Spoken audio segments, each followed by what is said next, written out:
With plans for a third Taiwan-led chip facility, President Joe Biden hopes to bring nanotechnology production back to the U.S. Welcome to VOA Asia Weekly. I'm Chris Casquejo in Washington. That story's coming up, but first, making headlines. Voters in the Solomon Islands cast their ballots on Wednesday in the first election since the country struck a secret security deal with China. As many as 420,000 voters had their say across 50 seats in Parliament. Vote counting started Thursday, but the result will not be known for more than a week. The 50 elected lawmakers will choose the next prime minister. The Philippines has no plan to create any more bases or give access to any more bases. Philippine President Ferdinand Marcos Jr. told a forum of Manila-based foreign correspondents this week that allowing the U.S. military access to Philippine bases was provoked by Chinese actions in the South China Sea.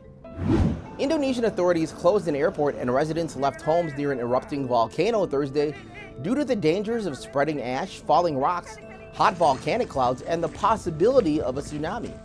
Mount Ruang on the northern side of Sulawesi Island had at least 5 large eruptions Wednesday. Indonesia's Volcanology Center warns that part of the volcano could collapse into the sea and cause a tsunami. Apple CEO Tim Cook said the company will consider manufacturing in Indonesia after meeting with outgoing Indonesian President Joko Widodo on Wednesday. The tech giant has begun moving some production away from China since the COVID-19 pandemic. India and Vietnam have greatly benefited. Bloomberg reports that Apple now makes 14% of its iPhones in India, double what it did a year ago. In December, Apple moved key iPad engineering resources to Vietnam. Myanmar's government moved its jailed former leader Aung San Suu Kyi from prison to house arrest due to a heat wave, according to a military spokesperson. The military also granted amnesty to more than 3,000 prisoners to mark this week's traditional New Year holiday in Myanmar. Prisoner releases are common on holidays. U.S. President Joe Biden has announced a $6.6 billion grant to Taiwan's top chip manufacturer for semiconductor manufacturing in Arizona, which includes a third facility that will bring the tech giant's investment in the state to $65 billion. VOA White House correspondent Anita Powell reports from Washington. A single semiconductor transistor is smaller than a grain of sand. But billions of them, packed neatly together on a chip, can connect the world, control weapons of war, and someday even drive your car. But U.S. production of this American-born technology has fallen off in recent decades. As a nation, we used to produce 40% microchips for the whole world.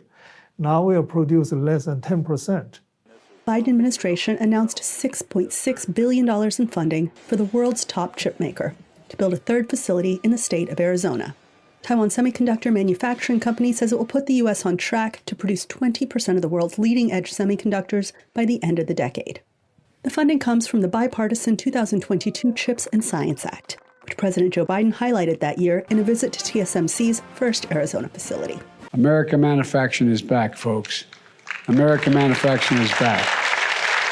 Engineers say the legislation addresses a key weakness in American chip manufacturing. We've just gotten in this cycle of the last 15 to 20 years where innovation has slowed down. It's all about financial results, investor payouts and stock buybacks. And we've lost that innovation muscle. And the CHIPS Act, pulling that together with the CHIPS Act is the perfect opportunity to restore that. But they say America urgently needs talent.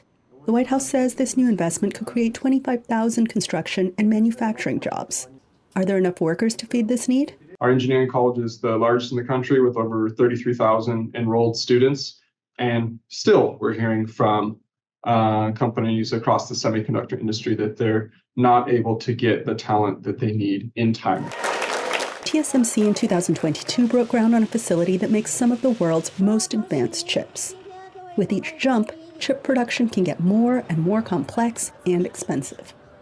Can the country that made the mighty chip keep up? Biden's betting on it. For Levi Stallings in Flagstaff, Arizona, Anita Powell, VOA News, Washington. Visit voanews.com for the most up-to-date stories. I'm Chris Casquejo. Finally, to a party where staying dry is a challenge. Despite the intense armed conflict and fighting near the city of Mae Sot, bordering western Thailand and Myanmar, citizens of both countries participated in this year's Songkran, a traditional Theravada Buddhist water festival that is believed to wash away bad luck. Thanks for watching VOA Asia Weekly.